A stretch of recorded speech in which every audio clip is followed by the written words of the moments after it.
Alexander, you were saying that the UK has embarked on a course that it knows is folly. Most people don't want it; they think it'll be harmful, et cetera. But nonetheless, this is the course that is underway.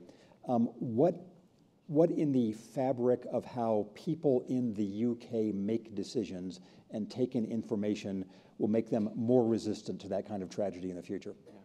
I think one of the interesting dynamics going on in international politics at the moment is what sort of political scientists would refer to as sort of two-level games, only on steroids.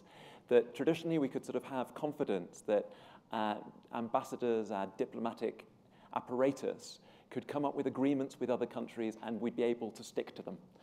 Now we've got to pay more attention to the role that domestic electorates play in vetoing those agreements in a way that can flip-flop back and forwards.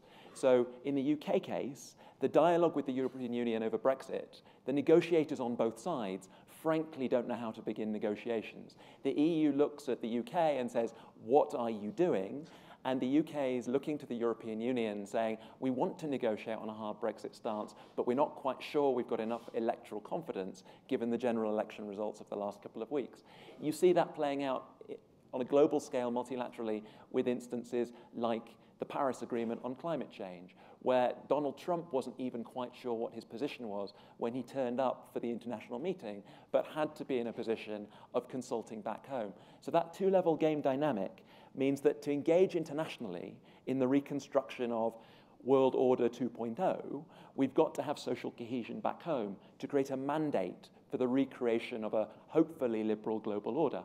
And that mandate is very hard because it means domestic electorates that may not be versed in international issues, that may be skeptical of international trade, skeptical of climate change, skeptical of immigration, and deeply skeptical of international institutions, have to be brought along for the ride. How do you create that social cohesion?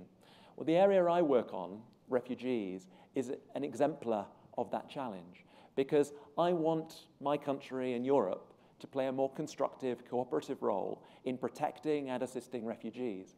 But I'm deeply aware that for that to be possible, electorates have to come on the journey, and that many electorates have been taught by politicians and by often irresponsible media that refugees, falsely in my view, equate to terrorists, that they destabilize our economies, destabilize the fabric of our societies. And so we have to find a way of not pandering to xenophobia, not pandering to the lowest common denominator, but providing leadership that takes people who feel alienated with us in our domestic outlook and as the basis for our international engagement and the reconstruction of a world order fit for purpose in a multipolar world.